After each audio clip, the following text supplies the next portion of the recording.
Hello, everyone.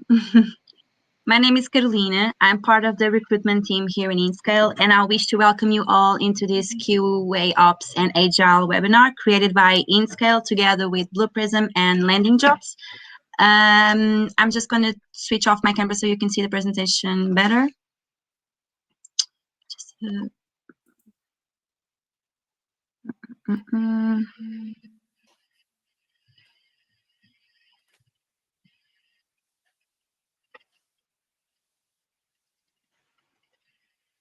Having some trouble. Okay, here it is.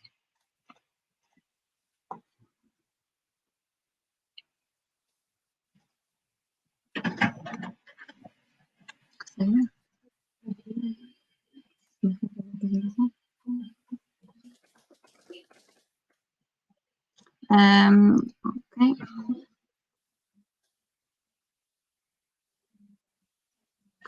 Okay. So this webinar is going to be divided into 3 sessions with 15 minutes each and a 5-minute Q&A after each one. The opening session is with Paulo Correia, where he's going to give you an introduction. Next, we have Ricardo Naya and João Mateus talking about QAOps. And finally, our third and final session is about Agile with Tiago Nathanson. Here we just have a few guidelines. By default, all the attendees will be muted, and for future reference and learning, this webinar is going to be recorded. In the Q&A, you have the opportunity to ask a question to the speaker, and to do so, just click on the Ask a Question button on the bottom of your screen, or vote on the one you want to see answered, because only the top 5 questions will be selected. After the webinar, we would love to know what you think. So you will be receiving a quick survey on the email that you used to register to give your feedback, as well as you will be receiving also more information and materials related to the topics that were discussed here. And you are very welcome to reach out to us if you have any questions regarding the topics or related to InScale, InScale culture, benefits, or procedures. For more information, you can also check out our website. And also, if you do check out our website, you will see that InScale is an international company with currently 21 positions open worldwide. We have offices in Macedonia, Ukraine, Malaysia, and Portugal. And we have currently 22 positions open here in Portugal. To check them out, you can go ahead and click on the open positions at InScale in the button here in your screen also. And I'm just going to give the floor to Paulo Correia. Thank you so much again for joining, and enjoy. Okay, thank you, Carolina. So let me then share my video. I think you need to stop your... Yeah.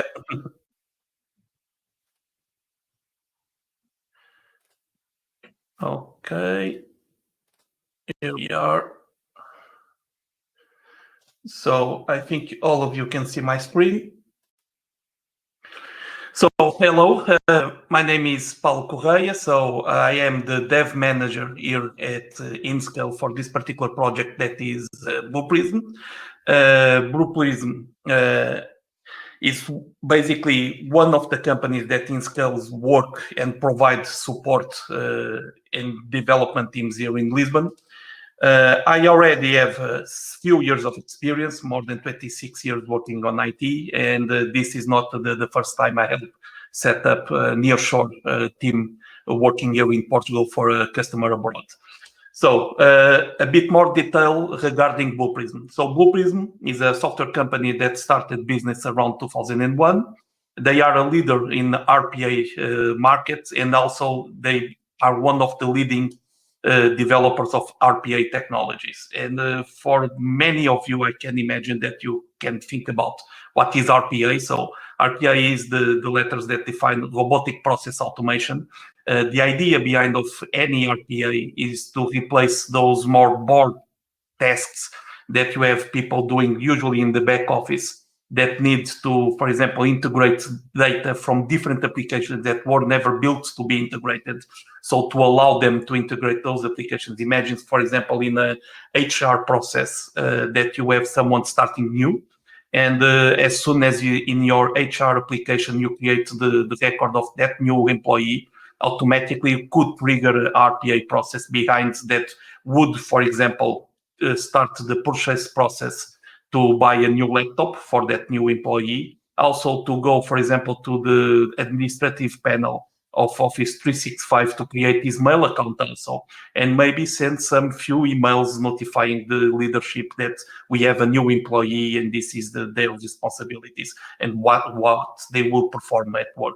And usually this different application is not common to have integration between them, and usually are people that are performing these tasks. So this is basically the work that is being developed at Blue Prism, enabling the technology that allow to develop this sort of integration that can be quite complicated at the end. And we already have this technology working and allowing the integration between web applications that can talk and interact also with Windows applications, Java applets applications, and even with a bit of magic dust of artificial intelligence to recognize UI elements in a remote desktop environment, for example, and try to identify where are the buttons, the text boxes, and so on, the UI the elements that we need to interact and to provide the needed automation. Currently, our team is divided in 3 locations, the engineering team. So we are working in Lisbon, also in the Ukraine, and the main and the first team was in Warrington in the UK. Currently, we are trying to hire and increase our engineering capability. We have the intention to reach at the head count on each one of these locations of 100 people. So at the end, the engineering team that we are building is around 300 people to deliver the new version of Blueprint that we have ahead of us. And those roles basically will be supported by these all new technologies that we are adopting. So the existing Blue Prism software that we have, it is a Windows application. It supports in a perfect hardware and software configuration around 2,000 digital workers. And with the shift that we have ahead of us, that is develop the new generation of that software, that is going to be a cloud-first approach to use all these technologies that at the moment, what this slide is not a definitive slide. This is a work in progress. We are still assessing what are the best technologies that solve the problems that we have ahead. We have a team of architects and a research and development team doing that sort of research to identify what is the best way to solve the technical problems that we have with this new product. And the idea behind of this is that our product will be able to manage more than 2 million digital workers. So it's quite a big increase of scale with the existing platform that we already have. And why is our project different? So first of all, we aren't a consulting firm. So this is not the usual project that is very common to be in Portugal, that you start in a company and you work there for 6 months, 1 year, 2 years. And after that period, you're going to be assigned a new customer, a new project. That's not what we do here in Scale. So basically, we want to establish long-term relationship with the people that join our team. And with that, we intend and look for people that not only are passionate about what they are doing, but they also have a great focus on quality, security, and also a big focus that the management team on Blue Prism have on the team satisfaction and allow the professional and personal growth. One of the details that I want to highlight regarding the professional and personal growth is part of the activities that we have, the session. So our development cycle is usually 2-week sprints. And on the last Friday before the sprint ends, every employee has the afternoon free to do some research on some new technologies that can be shared with the rest of the team or not. It can be some particular technology that they want to research and might not be even related with the work that we are doing at the moment. This, for me, is one of the signs of the maturity level that these organizations already have. And also the next one that we are starting adopting later on this month is the self-organizing team. So we want to enable and give the empowerment to all the development team to pick the project that they want to work on, what is the sort of skills that they want to develop, and allow them to be feeling more fulfilled with the work that they want to do and perform inside of Blue Prism. Among that, we have a culture based on transparency. So we believe very thoroughly on transparency, because without transparency, we will not be able to improve. We won't be having the proper feedback on how things will work. And on top of that, we also work with constant feedback to provide and guideline us on that pursuit of improvement, constant improvement. Basically, each one of the sprint teams usually has this sort of roles involved on them. So we have the developers, also the BAs, QAs, the project managers. We also have some UX and UI guys, the DevOps teams, the architects, and the Scrum Master. In the, let's say, it's the textbook approach that usually we have, but can be slightly different if needed. We have 6 developer teams inside of each team, having 2 senior roles, 2 mid-level, and 2 juniors. And giving support to them, we have at least half of the time of a DevOps engineer. We also have half an architect and half a Scrum Master, and also half of a UI and UX guy. And to give support and test and make sure that all the requirements are done properly, we have also 2 QAs. So basically, we have a ratio of 1 QA for each 3 developers. But according to the scope of the project, this sort of configuration can be changed slightly if needed. Also, part of the culture that we have inside of Blue Prism is the culture that there is no silly questions. So the company has the perfect notion that the product that we developed is quite complex. So if for people that don't know, just imagine how could we get information from inside the web page.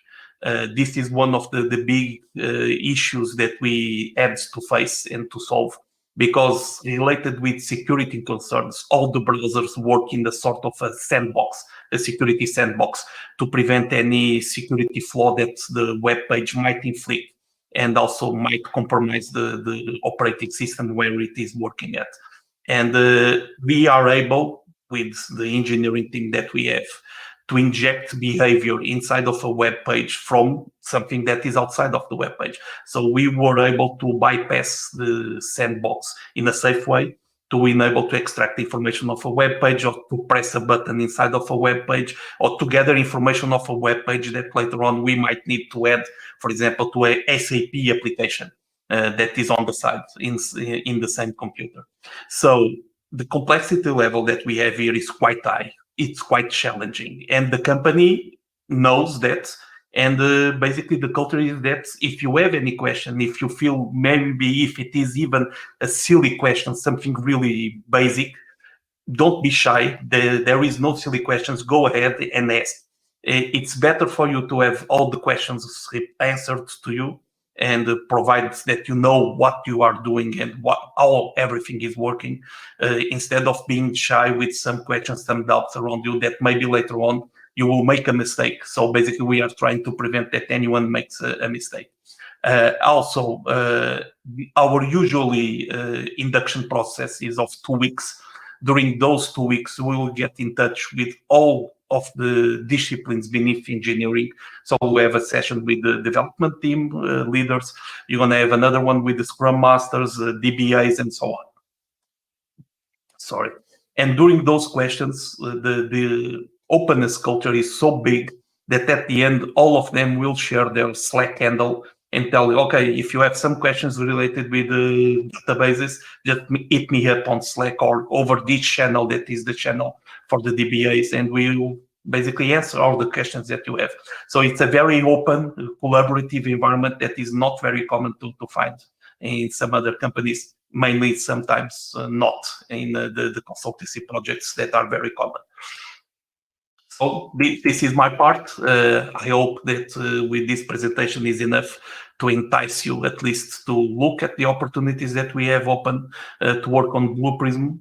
We are increasing our teams currently until March, April of next year to reach those 100 members on our engineering team working here. And we hope to see you next time. Okay, Paulo, thank you so much. We currently have one question. Okay. I'm going to read it right now. So it says, what is the biggest challenge on your hands right now, and how are you and your team addressing it? Okay, so our biggest challenge, we have several, but I think at the moment the biggest one that we are facing is how we are able to scale this up so fast. So we are doing a lot of recruitment here in Portugal. We are trying to get and find the right people for the right places. But maybe after that, I would say that the next big challenge is going to be the self-organizing teams that we will have working with people that are in 3 different locations with different time zones. Ukraine, I think this time of the year is ahead of us for 2 or 3 hours. So there is always the issue also of communicating among these all teams. So we are trying to cope with these challenges in the best way. First of all, we are trying to get feedback from the teams. The adoption of the self-organizing teams approach is the result of the feedback of some of the employees provided, that some of them was a kind of demotivated.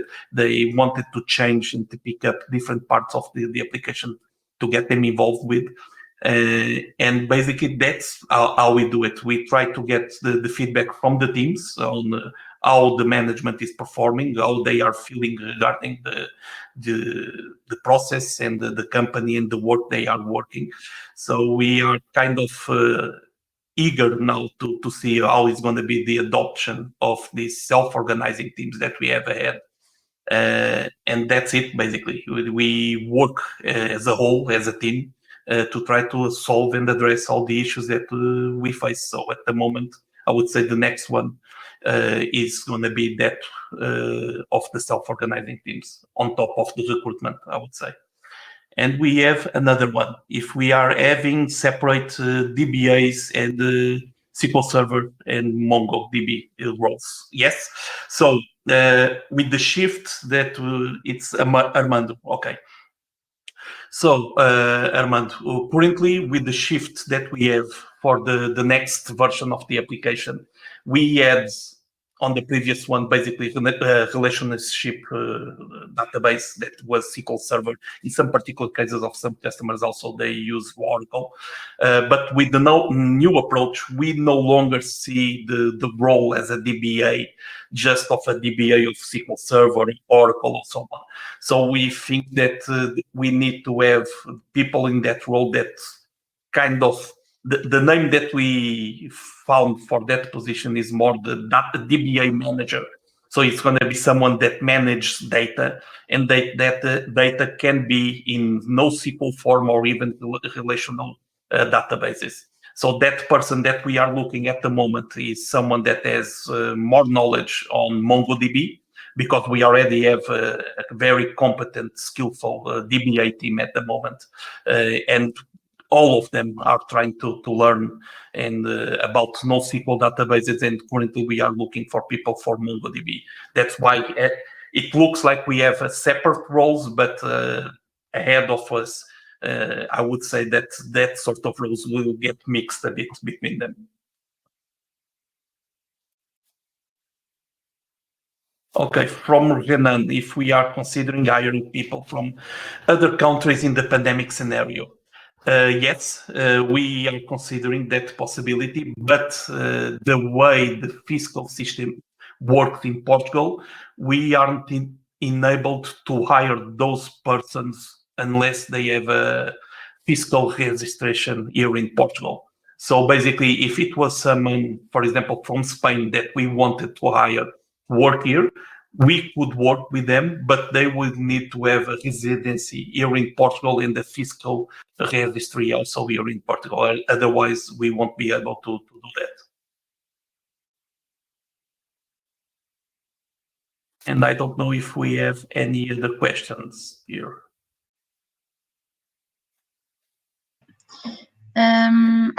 Paulo, I don't know if you have already answered the question about the DBAs. Yeah, the DBA of SQL Server in Mongo, yeah. Okay, great. So I don't believe we have any more questions on this topic. So maybe we'll just move on to João and Ricardo. Okay. Okay. See Thank you you, then. Paulo. Bye-bye. Bye-bye. Bye-bye.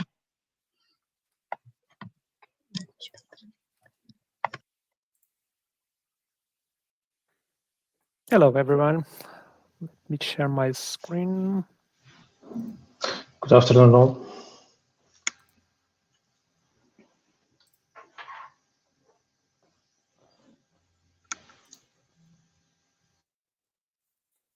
Okay, so good morning, good afternoon, or good evening, everyone, depending where you are in.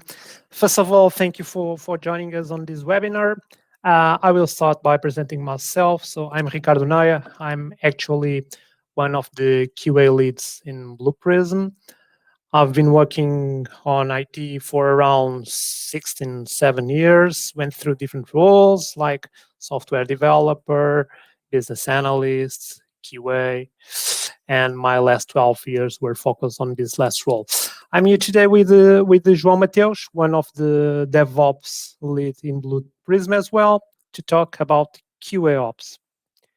So the idea is to have João starting with an introduction on the topic, and then I will jump in to share some tips to be considered while implementing a framework which in the end may enable QAOps practice within your organization. Now I will hand over to João. So João, feel free to go ahead, and thank you. Yeah.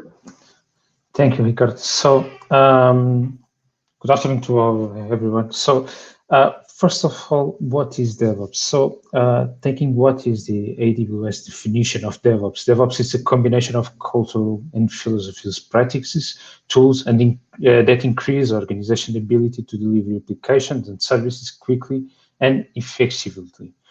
In a day-to-day job, companies with DevOps implemented are able to improve and evolve their product fast compared to companies that have separate development and operation processes. By bringing the two components together, organizations can serve their customers better and compete more effectively in the market. In the marketplace, sorry. That's why today DevOps teams are essentially made up of people who have either been developers or have been operations. In instance, DevOps is a methodology that focuses on these two components. However, and despite the focus of these two components presenting clear results, a home for improvement was identified, the quality part. Delivering and evolving the product quickly is without a doubt an important strategy with a great value for the company and for the company's customers, of course. But if we had to all these, the guarantee that we do it with quality, we are presenting a service of excellence. This is where the new methodology emerged, QAOps. In fact, this term gives us the idea that we are creating something totally new, parallel to what already exists with DevOps. However, what is happening is exactly the opposite. We are adding the skills to DevOps methodology, enhancing it even more. Basically, we should be talking about QA DevOps or something similar like that, but it's almost sounded like a dirty word. But what QAOps add to the equation in DevOps side? So QAOps is a framework that changed a little bit what already exists in DevOps. The goal is still to deliver and evolve a product quickly using the normal DevOps cycle, but adding the QA components in CI/CD cycle. Although we already have some tests in CI/CD pipeline, the big difference is that now address the various stage of development through the production, allowing for more detailed testing. Therefore, the DevOps is no longer focused on development and operations component, but now it's including QA also. More and better tests greater certainty of quality of the product we are developing and delivering it to production, thus raising the quality of service to excellence, something that all companies want at the end of the day. Next slide, Ricardo, sorry. So if DevOps was already a success and with QA included, it can only be even better. The main goal now is deliver fast, but with quality. Now, I would like to give a word to my colleague, Ricardo Ney, that we will talk about tests in more detail. Okay, so thank you, João. Well, how can we put QAOps into practice? I would say that first, one of the most important things to take into account is that we should simply stop seeing QA only from an application point of view and starting looking for the system as a whole. And that's where quality practices on the infrastructure side comes into play. So let's have a look on the typical test pyramid, where we have typically 4 to 5 layers, unit and integration, which is commonly handled by developer. Then we have model component, where we perform feature testing, and also the environment nearly a production one, so where we perform those end-to-end tests. But the issue is that this typical test pyramid, it's to focus on the functional tests. So I mean the behavior of the application itself, simply hiding the infrastructure challenge that we face along the software development lifecycle. So how can DevOps engineers, in this case, facilitate quality procedures along the entire process so we can really test the system as a whole? So be able to answer questions like, will the system be really scalable? How do applications respond to varying loads? And can we ensure that we QAs perform activities that do not slow down the delivery process? And what about enabling fast delivery so quality can be considered all over the cycle? Let's see. So here comes the first practice. Implement parallel testing. The infrastructure should facilitate the implementation of the parallel testing, avoiding the decrease on the performance of the system. And why this is important? Because nowadays the business demands IT to have faster delivery process, and so there is no other choice other than having parallel testing in place that allow us to have QA to be seen as a bottleneck on the software development life cycle. And this is only possible when we have proper infrastructure to handle it. Back to basics. So back to the concept itself. What is parallel testing? Basically, it's run the same tests on, for instance, different browsers at the same time or different version of the browsers. Sure, the main benefit is to run tests quickly, avoiding delays in delivery pipeline. But I would also add that it will possibly solve time and budget limitations while still assuring quality. And now we can facilitate it. Again, it's important to underline that nowadays, parallel testing, it's a testing process that usually relies on cloud technology and virtualization. And considering that parallel testing will definitely require greater hardware and infrastructure for more, for instance, CPUs to run the tests at the same time, a possibility is to use, for instance, Docker containers to facilitate implementation. there are many benefits on using this kind of approach, or in this case, Docker containers, like having less memory overheads, having shared Linux kernel, and so on. So our advice is to use Docker containers to implement or to enable parallel testing on our infrastructure. The second practice should be enable test scalability. And what is test scalability all about, and why we should enable it? Well, currently it's common to have product managers planning how the product will evolve and scale once it goes live. For instance, implementing new features, add improvements, implement some customer suggestions, and so on. But in order to do it effectively, it's very important to ensure that we have also a scalable infrastructure in place. So scalability tests can be implemented. Again, back to basics, what is a scalability test? I would say that it's a performance test type, and so it's classified as a non-functional one. Usually the purpose of a scalability test is to measure the performance of the system when we scale up or down some attributes like, for instance, memory, CPU, network usage, response times, etc. So in sum, the aim is to inject load into the system, and measure it from a performance point of view against different conditions. How can we enable this practice? Again, I think that we should use modern cloud infrastructures like Kubernetes and Dockers. Sure, scalability is currently a topic, especially in the technology companies, and usually touch areas like software, architectural patterns, microservices, event sourcing, and modern infrastructures, which in the end will all help breaking complex systems into more manageable pieces and enable their proper scalability.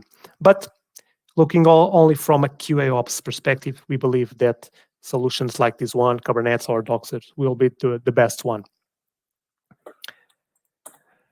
Going next for the third pillar, and the first pillar, it's all about putting test automation all over the software development lifecycle. These usually touch some QA concepts like shift left, but also shift right. As I usually say, we should do it right. Not only shift left, but also shift right. I will hand over to João so he can bring us more detail on this topic as well. Yeah, sure. Thank you, Ricardo. So, as I had opportunity to tell you earlier, the QAOps framework will allow you to implement QA skills in the infinite cycle that defines DevOps so well. So, it's true that we have always had testing in DevOps cycle, as was the case with the unit tests, integration tests, etc. However, as we develop increasingly and complex and demanding solutions, the presence of QA teams through the loop makes more and more sense. So with QA in cycle, we have more testing, a more adequate testing approach for each phase of cycle, infrastructure-related testing like scalabilities, etc., and the ability to test in production environments.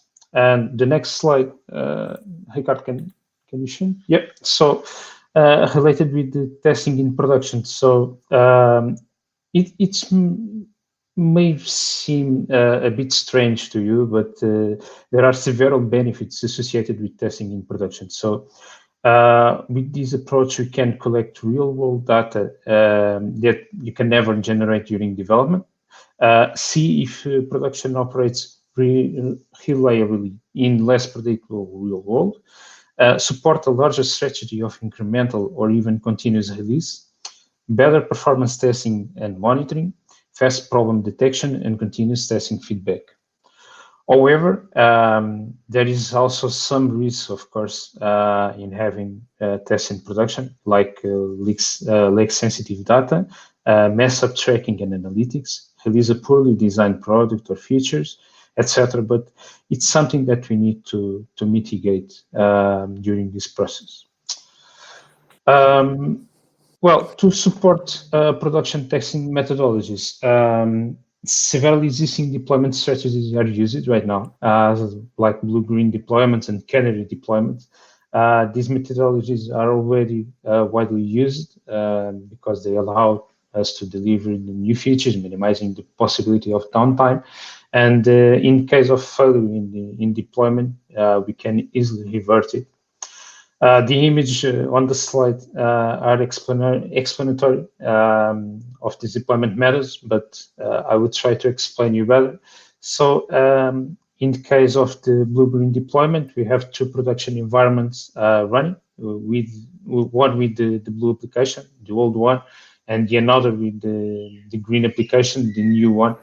The image in question shows the final part of the deployment. In the first instance, all the traffic should be redirected to the blue application, and only after the green application was fully available, the traffic will be redirected for the green application. If we detect any problems in the new application, we can easily change direction of the traffic for the previous version, which we still deployed in previous environment and is working well. In the case of canary deploy, the approach is similar, but in this case, we redirect only some users for the new version of the application, while others continue to use the old version. Again, it's very easy to hold back to the old solution if any bugs are found. Now I will let Ricard talk a bit more about production testing and how we can use tests in production. Yeah, thank you, João. Yeah, so we can say that with the support of those deployment strategy, we can start doing some experiments on the prod environment. So basically, experiment, it's a method of modifying a system's behavior based on some request context. And how we can do experiments? Well, we may use either the A/B testing or feature toggling. For who don't know, A/B testing are experiments where we can run to compare the performance of different alternatives. I would say that the classical example could be using an A/B test to compare two versions of a landing page to find out which alternative led to more registrations, for instance. Usually you can use this type of tests to gauge interest in a new feature, response to a feature change, improve the site's design and copy, and so forth. So usually you define a metric and measure against it. On the other hand, using the feature toggle, well, feature toggle, it's something different. It's a technique, okay? It's also known as the feature flag. It's a development technique that turns certain functionality on and off during runtime without deploying new code. This allows for better control and more experimentation over the full life cycle of features, including in production. One of the use cases is to apply tests in production using feature flag.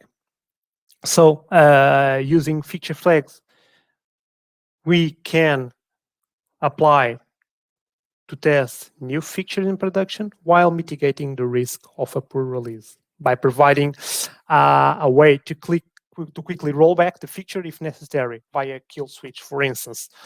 And in the end, which is very important, while the software are playing in a production, are running plainly in the production environment, we should keep tracking and monitoring. So we should have measures to keep track and monitor the software while in the production. Some metrics like, for instance, HTTP error rates, request latency, changes in the server's requests rates, and so on, may be considered for a decision to roll back or not.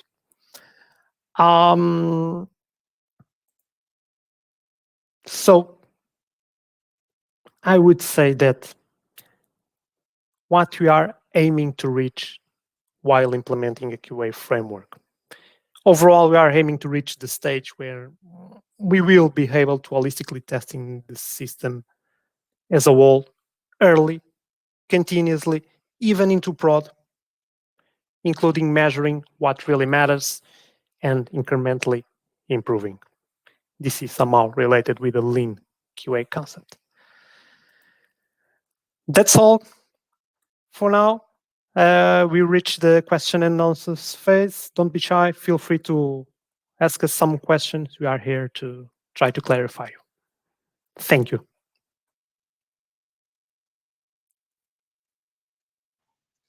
Does anyone have any questions for Ricardo and João?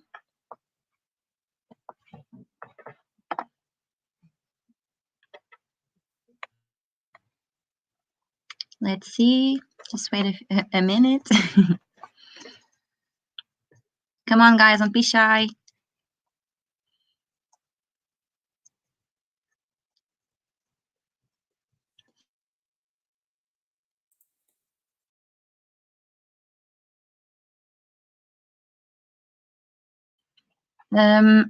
Paulo, do you want to add anything?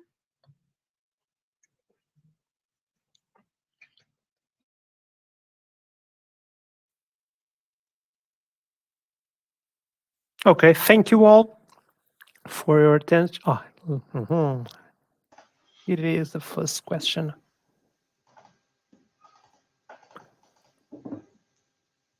Yeah, I can try to explain. So in this case, we have, I lost the question. Yep. So in this case, we use the pipelines. For instance, we are using Azure pipelines to implement all the phases of tests that we need to have. We work together with QA team. That's the means of the QAOps to define the best approach to have tests implemented in the pipelines.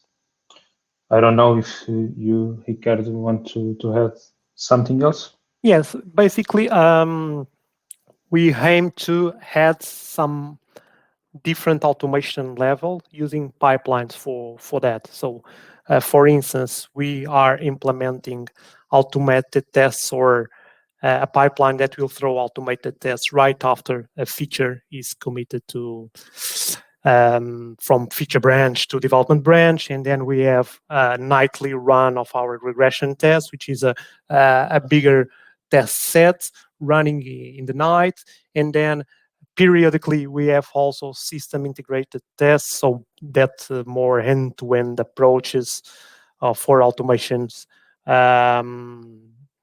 also thrown by a pipeline. So yes, as João said, we are using Azure DevOps pipelines to put automation in place all over the software development life cycle. Right after each commit on the development branch, and then using the development branch to run the regression tests during the night, and then periodically run more user journeys, automated tests. I don't know if I was able to clear you, Gilberto.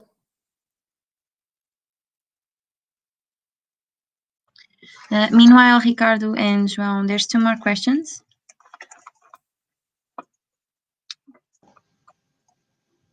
Yeah, regarding A/B techniques and feature toggles, it's for Ricardo. Yeah, basically, in some A/B testing, it's all about having the same, for instance, website, okay, up and running in a production environment. 2 instances of the same site running in the same production environment. Okay. On the other hand, feature toggle is a mechanism that allows us to turn on or off specific features within a web page before open it up all over for the users.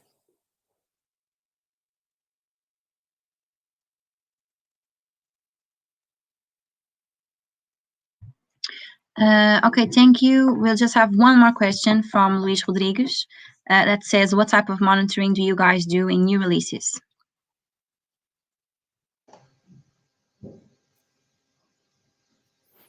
Yep. So right now, on DevOps side, we are using or we will use the tools that Azure already provides, like log analytics, etc.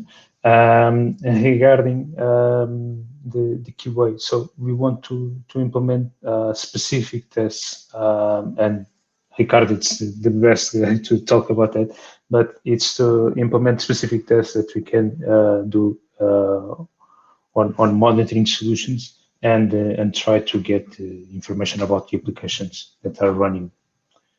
Ricardo, can you explain better?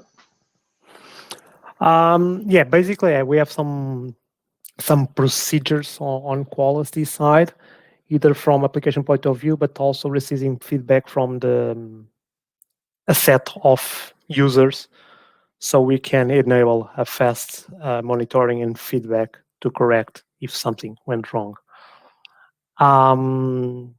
We also have some security measures in place by our AppSec team, with something that it's out of scope of the functional tests here.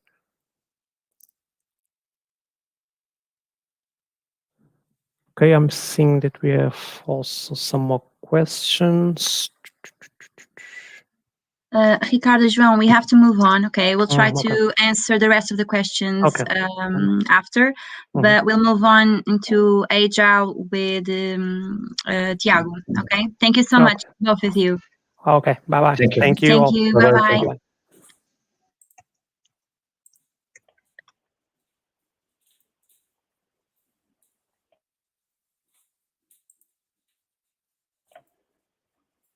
So thank you, guys. Ricardo, can you stop sharing, please? I'm trying. Yeah. Okay. So hello, everyone. Good morning, good afternoon, good night. I don't know where are you, but it's a pleasure to be here speaking with you. Let me share my screen. Wait a moment. Let's go. Okay. There's my monitor. I work with 3 monitors. Sorry. So pleased to meet you all. My name is Tiago Nathanson. I'm working as an Agile coach for InScale, and actually I'm working as a Scrum Master for Blue Prism. I'm working as Scrum Master there because there we're using Scrum. I'm a guy who is passionate about Agile. My friends here used to say that I'm like a priest because I really love to talk about this. But I'm not. But I'm a cool guy. Okay, I'm a priest, but I'm a cool one. I'm working with IT since 2006 and with Agile since 2009. So it's a long road talking about this theme. So that's why I'm really passionate about this. But before we start, we're not going to have here a session talking about Scrum or talking about any framework or any methodology that you've heard about. Tiago, yeah. Sorry to interrupt. You're not presenting in the best way. We're seeing both slides, like the current and the next slide. You just need to change the mode of presentation. Oh, wait. Sorry. I think that I've shared the wrong. Wait a minute. Sorry, guys. Well, my share screen disappeared. Let me here share. I have to share this one, isn't it? Is this one that I'm sharing? Yes. Let me see. Because when I put in presentation mode, something happens here in my screen. I don't know why. So you're seeing the Agile approach slide, isn't it, Carolina? Yeah, but you're in the presenter view. Okay. Yeah. So I'll move. Let me move like this. I want to be. Oh my God, I'm going to. I think you need to change the monitor. Maybe. Yeah, you're seeing my screen, right? I will present this way. I think it's better. Yeah. So I'm not talking about Scrum or any other framework, guys. I'm here talking about why we are Agile and not why we do some Agile stuff. Okay. Agile, it's a mindset. It's a way of thinking something. It's about creating and responding to change in a turbulent environment. And we, as you know, we work in the IT area, and IT area, it tends to be like turbulent because we have a lot of changes, a lot of the time to market that we have to decrease. We have a lot of customers asking a lot of things. We have companies that are delivering software faster than we are. So we have to adapt to this scenario and to be more achievable to our market. You know, we have to deal with all the uncertainty and the adaptation that we have to do in our company, in our job, in our project, in our product that we're working. So that's when we talk about agile, that means that we have to respond to this complex system thinking. Okay. Let me put the next slide one here. So what is it about? Why we talk about Agile? Because Agile is more than a framework and a methodology. Agile is about looking failures and learning opportunities. Fail is not bad, and you have to understand this. We have to understand this. Fail is good because when we fail, we see where our improvement points, and have improvements. It's make us a better person, a better professional, make a better product, better company. You know. Teams welcome different perspectives and diverse thoughts. Of course, guys, each one of you have a different way of thinking about something. And every time that we have a lot of opinions regarding one theme, we have a huge amount of things to discuss. And that's when we grow as person, as professional, as whatever. It's about having fun. Of course, now we are in this COVID period, we are at home office, but when we are at the office, we spend most of our time at the office with our friends doing our job. So, of course, that we have bad days, but it's about having fun. It's about having a sustainable workplace. It's about being in a place that we love to be, and with guys that we love to be with. Okay, we have to enjoy our job. It's about accepting change and adapting quickly. What I was saying before, Agile, it's about responding to change as fast as possible. And taking the link with the failures that I've talked in first, well, there's a phrase that we love to say, that fail fast, fail often. Because as fast as we fail, and often we fail, we have the improvement point as quickly as possible. So we're making faster improvements to our process, our software, or whatever. That's my favorite part about being transparent. I think that agility is totally connected about being transparent, not about being transparent to the guy who sits next to you, but with your team, with the company that you are working for, with the client that you are working with everybody. Because when you are transparent, you show your feelings, you show your emotions, you show your point of view about something that you are discussing. Need to collaborate and communicate. Communication, as transparency, is our most powerful tools. If we stop communicating, we will stop working better. Okay, so it doesn't matter if we are talking in Slack and Teams. Doesn't matter really. We just have to talk to each other, because when we talk to each other, we remove the gaps or the lack of understanding or any misunderstanding that we have about a thing.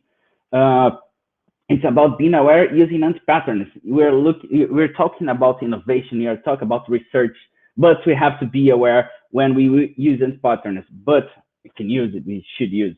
And knowledge sharing. I think that I said that transparency and communication are the two most powerful tools, but we have the knowledge sharing. And Agile, it's about this. It's about to improve everybody, to improve persons, and we improve persons and professionals when we share our knowledge, share our thoughts, share everything that we've learned during our work experience or during our lives. You know, so when we make people better people, we are making us better, and we are creating a better world. So when we talk about agility, it's about respond, change, and everything, and make a better environment for us. Empowerment for me is the great secret here, because we have to build projects around motivated individuals, and we have motivated individuals. We gave purpose for them. They find their own purpose to be here in working with us. It gives the environment support to these people and trust them to get the job done. And we have here the trust word in the start, because trust is everything. We have to work with people that really, we like to our family, have to trust in our family. We have to trust in our friends.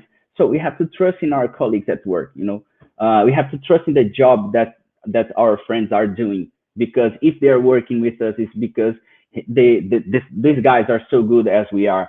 So why not trust in these guys? And trust is one of the powerful tools that we have here today, that we have here too. And believe, guys, if we work in a team here with us, it's because we really trust your work, because we only work with people that we really trust.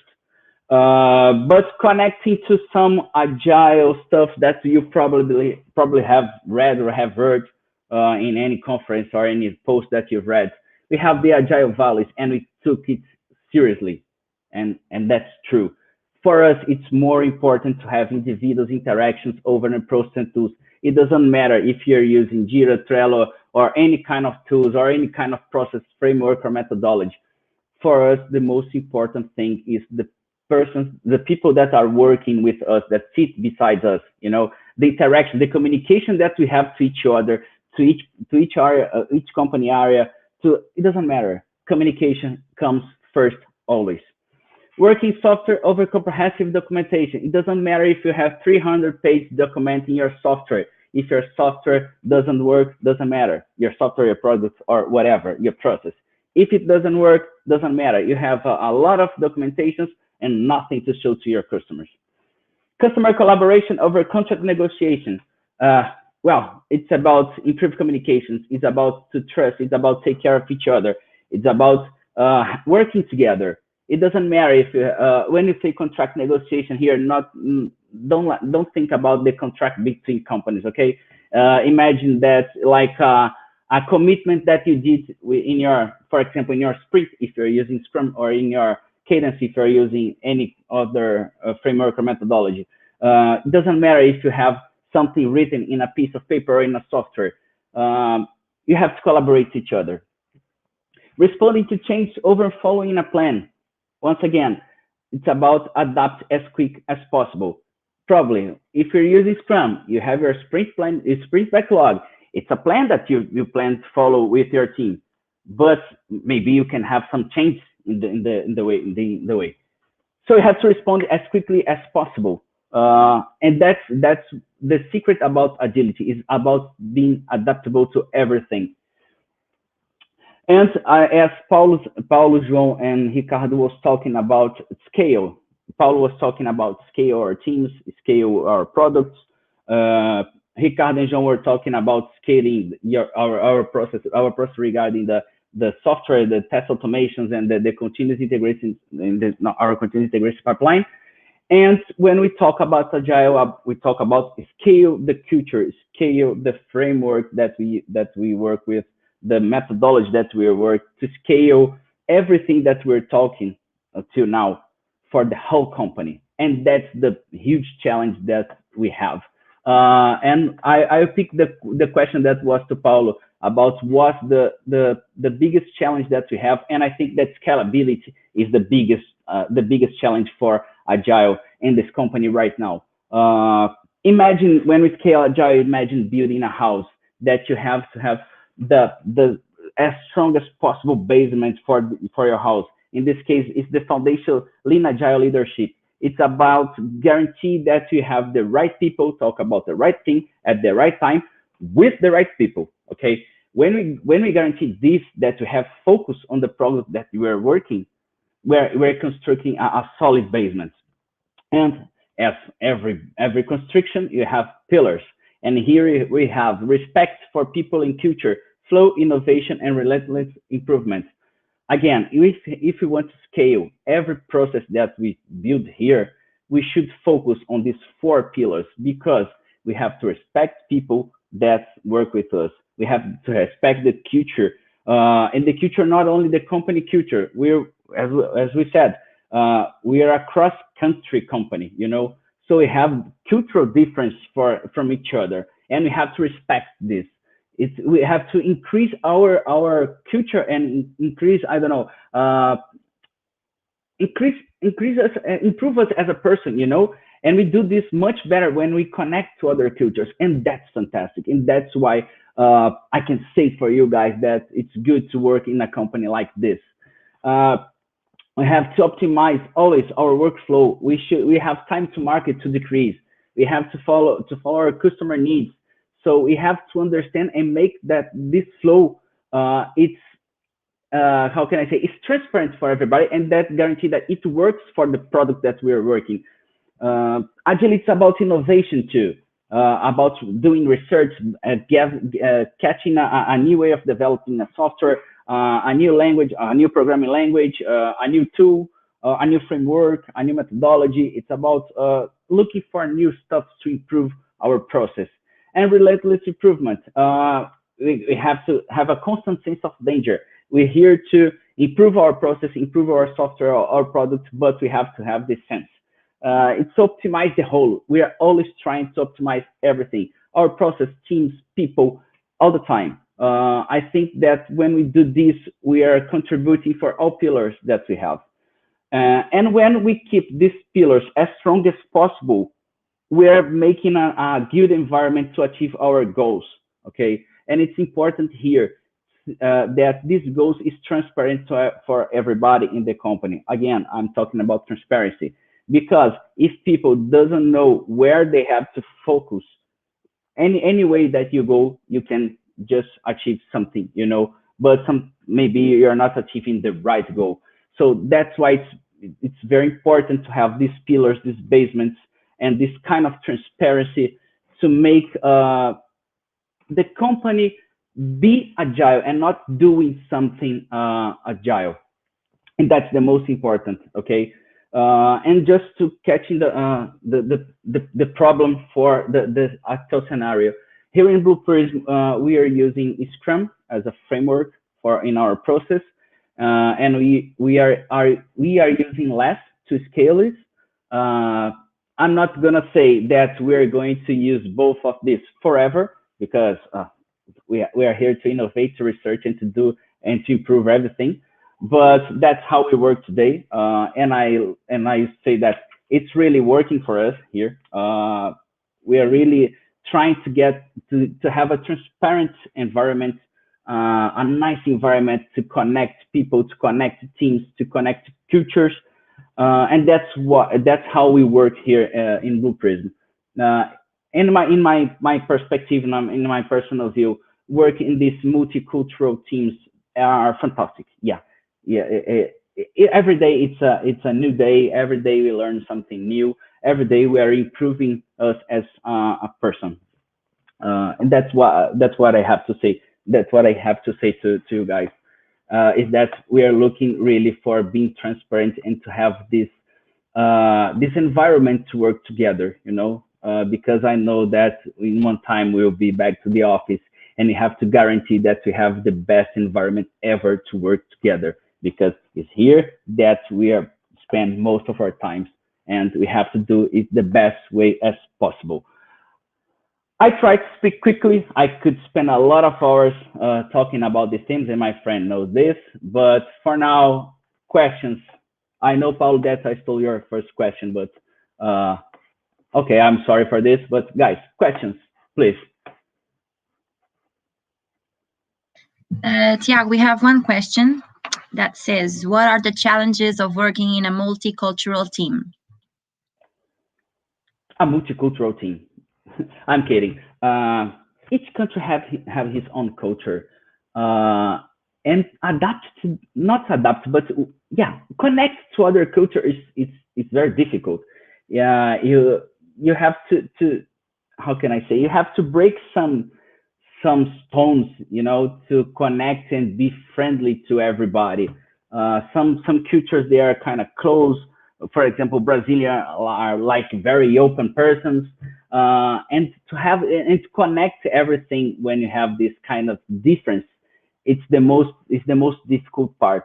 But it's an awesome job. It's an awesome job. I confess to you that one of the reasons for being here is to work in this multicultural environment, and I think that's the biggest challenge. Only to know people, you know, to understand why people do things the way they do. You know, I think that could be the same challenge for them to understand how we work as Brazilians, as Portuguese, Ukrainian, Malaysian, and etc. You know, but I confess that it's really, really good, really good. Okay, thank you. And we have one more question that says, regarding empowerment, who should be responsible for that? Everyone that works together. I think that our mission as a person is to empower the people that work together with us.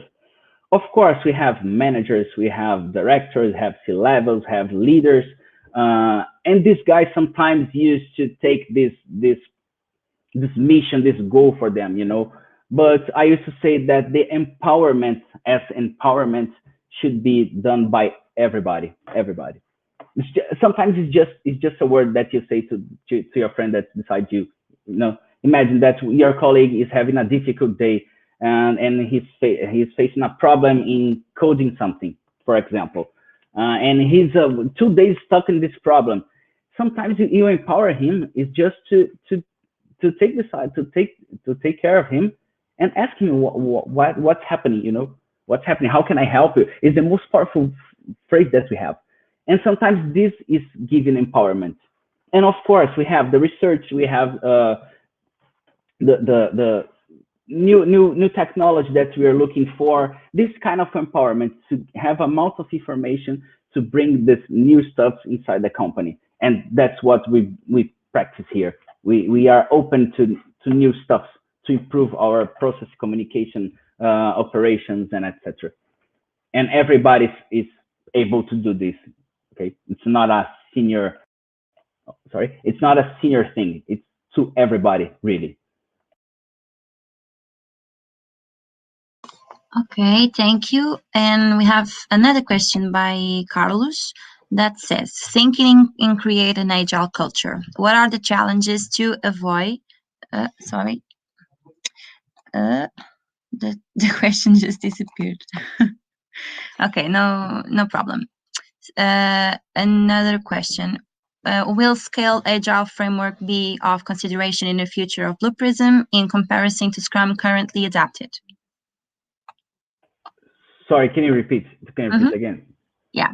Will scale agile framework be of consideration in the future of Blue Prism in comparison to Scrum currently adapted?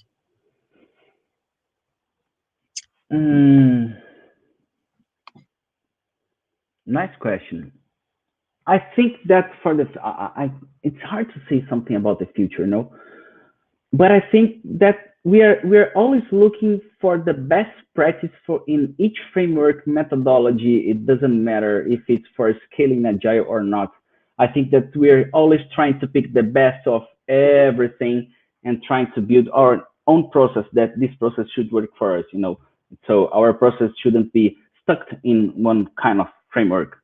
So we really try to do this way, to pick the best of each one and create our own process. And I think it's the best way to scale agile. You know, I think that it doesn't matter. Again, it doesn't matter what framework or methodology you use. Agility goes more ahead of it. You know, so I think that before we choose a framework or methodology, we have to understand why we are doing this and why we have to connect people, why we have to have focus, why we have to deliver something faster, and to have a workflow that is better for our teams and etc. Okay, we just have 2 more questions. So some of us are still in the way to Agile. From your standpoint, which are the main enablers to work with people to get there?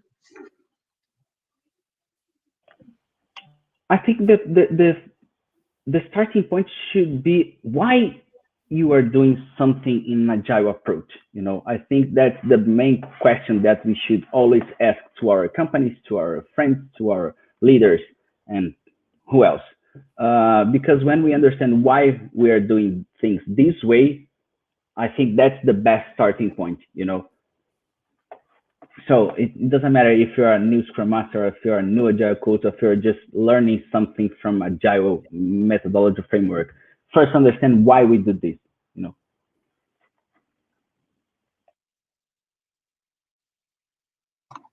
Okay, Jack, so just one more question. Are teams forced to use Scrum, or is it a choice for each team? Well. I don't know why, but I thought that this question was going to appear.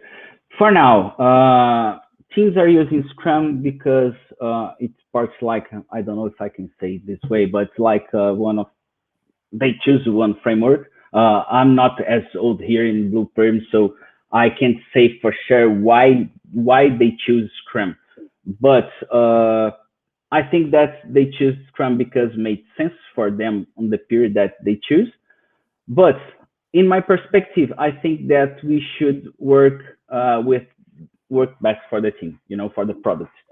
So for now, our teams are using Scrum, and it's working, and it's really working.